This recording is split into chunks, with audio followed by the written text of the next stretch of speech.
Nah, Ibu Kajari paham nggak tentang industri kreatif sekarang ini? Ini substansinya saya bukan nggak ngerti loh. Kalau Ibu tadi menyampaikan ada penggelembungan atau markup terkait dengan industri kreatif, jangan dianggap bahwa industri kreatif itu sama dengan industri yang lainnya, Pak. Pekerjaan kreativitas itu beda. Bisa 2 hari, 3 hari yang perlu sewa, 1 hari diringkas bisa. Terpenting sekarang hasilnya. Ingin coba mencerna maksud Prof. Puji, Ketua Komjak. Saya beberapa waktu yang lalu sempat menawarkan kepada Jaksa Agung pada rapat rutin di Komisi 3 ini untuk merevisi Undang-Undang Kejaksaan karena sudah bergeser retributif menjadi restoratif sekarang ini. Nah, paradigma ini belum dipahami dan sulit dipahami kalau secara manual pelaksanaannya, Pak. Ya, jadi Prof. Puji tadi sudah menyatakan ada pergeseran paradigma dan itu benar. Ya, jadi nanti saya juga akan membahas tentang substansinya, Bu Kajari, jangan khawatir.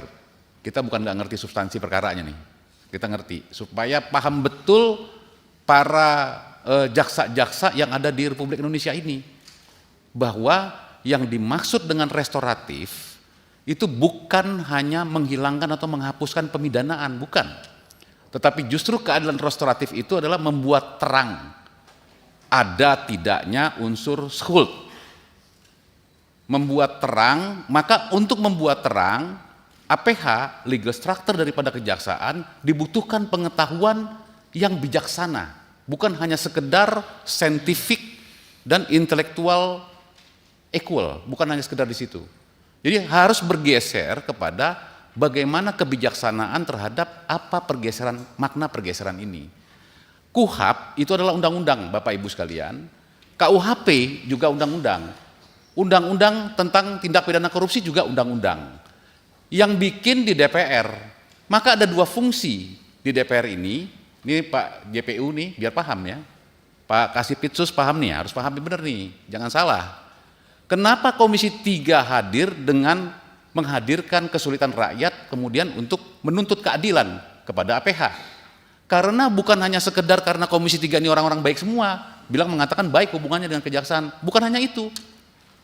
Karena secara organisasi, secara legal standing, sudah jelas Pak kedudukan kita sebagai pengawas, dan kedua, meninjau, memantau, mengawasi pelaksanaan undang-undang. Siapa yang melaksanakan undang-undang itu adalah APH, dalam hal ini Kejaksaan Negeri, itu maksudnya Pak. Jadi jangan ditentang lagi pakai sistem kontra kompers segala macam sebenarnya, itu yang salah, keliru. Kita ini sedang bagaimana melaksanakan undang-undang yang terbaru, undang-undang yang merdeka, Pak. Nah, Ibu Kajari paham nggak tentang industri kreatif sekarang ini? Ini substansinya saya bukan nggak ngerti loh. Kalau Ibu tadi menyampaikan ada penggelembungan atau markup terkait dengan industri kreatif, jangan dianggap bahwa industri kreatif itu sama dengan industri yang lainnya, Pak. Pekerjaan kreativitas itu beda.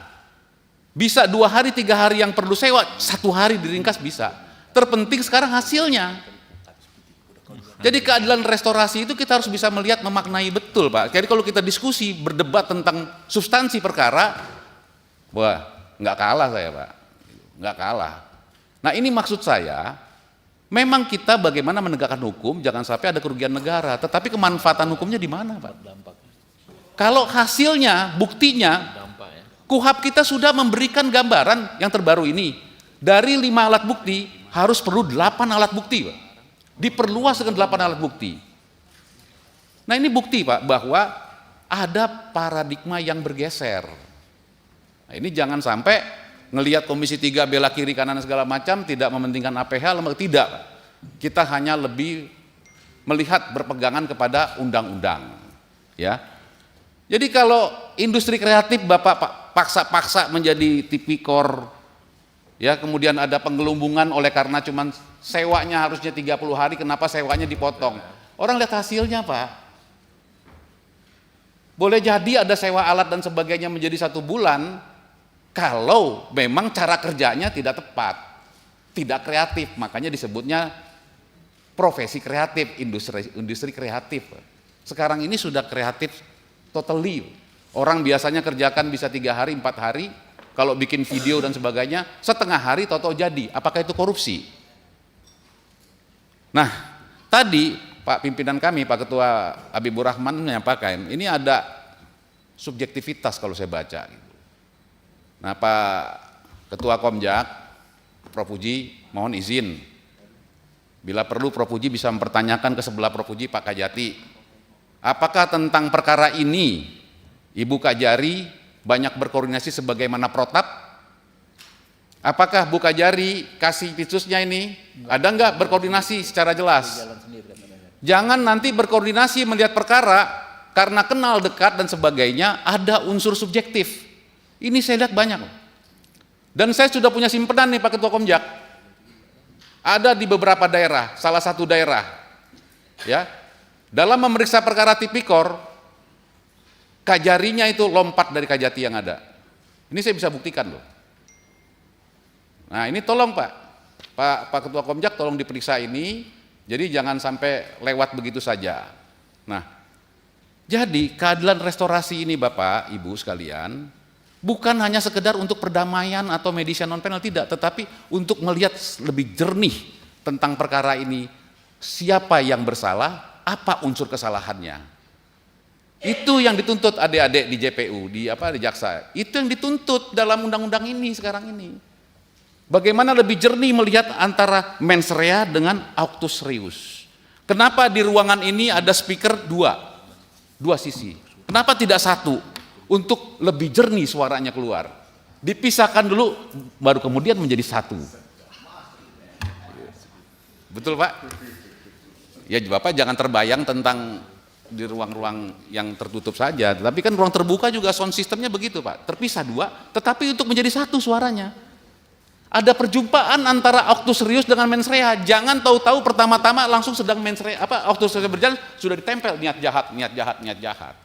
Nah kalau melihat seperti itu Pak, ini penegak hukum cenderung lebih banyak subjektif Pak Kajati. Nah tolong Pak Kajati, karena sudah memandang saya Pak Kajati, secara jujur Pak Kajati, apakah Ibu Kajarinya lapor ke Pak Kajati atau tidak? Protapnya kan ada. Kapan dia ekspos, bagaimana dia ini, ya. Jangan sampai ada seorang Kajari lompat ke Kejaksaan Agung, melompati kewenangan daripada Kajati. Nah, ini saya khawatir hal ini terjadi. Tapi sekali lagi, saudara-saudara sekalian, termasuk Kasih Pitsus ya, ini perkara bukan kami tidak menguasai substansinya. Ya, artinya perkara untuk keadilan restorasi itu ada perkara yang bisa kita pilah, mana yang bisa kita tekankan kepada pemidanaan, mana yang tidak dapat dipidanakan. Sekalipun tindak pidana korupsi merupakan adalah kejahatan yang extraordinary. Tapi sekali lagi, saya mohon Bapak, Pak Ketua Komjak ini berulang lagi, Pak Ketua Komjak, Prof. Puji, mohon izin Prof. Puji, guru saya, ya, mohon perkara ini diperiksa terkait dengan protap. Bagaimana Kasih Pitsus lapor ke Kajari, bagaimana Kajari laporan ekspos kepada Kajati. Karena ini sudah terjadi dalam suatu daerah yang akan saya laporkan kalau ini tidak pernah berubah. Kembali lagi seperti itu. Demikian Pak Ketua.